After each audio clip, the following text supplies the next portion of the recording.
Hey guys, Christian here, and in this video I want to talk about how on occasion method students can be so smart that they're actually kind of dumb. Check this out.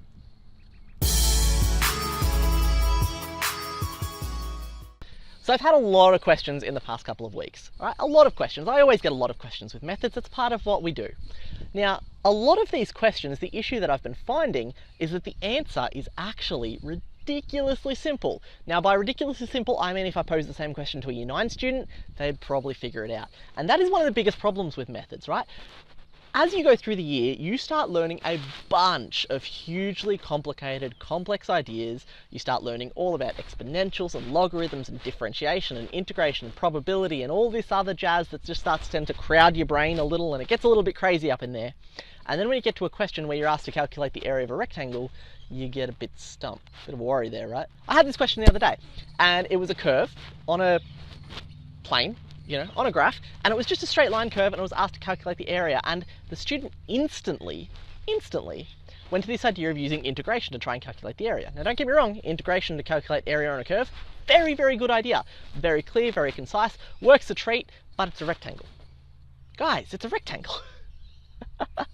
All right, so the issue here, right, is that method students learn so much complex stuff that their brain is just chock full and can't remember the simple stuff.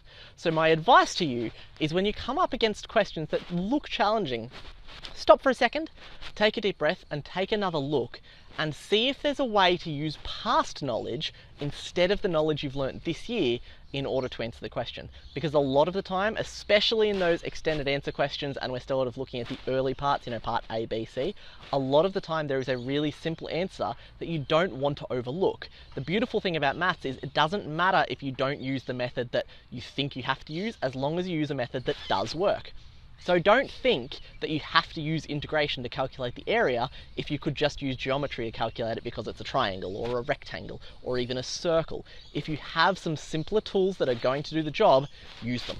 Because otherwise you're going to find yourself in a lot of trouble overcomplicating ideas when really the solution is pretty simple. Don't let yourself get bogged down with all the technical stuff that you do learn in methods, and it is very valuable, don't get me wrong, but don't let yourself get stuck using only the complicated stuff. You learnt the simple stuff for a reason, and now is the time to actually use it. Whatever method you can think of that is going to do the job effectively, that's the right tool to use. It doesn't matter if it's not one of the topics you covered this year. If it's something you learnt in Year 9 that is going to help you answer a question probably, use it. Because that is the ultimate goal of methods. That's why it's called methods, because it's not about teaching you a bunch of complicated maths.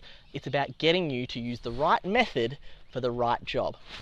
Anyway guys, that's it from me. My name is Christian Paul. Thanks very much for watching, and I'll catch up with you on the next video. Bye for now.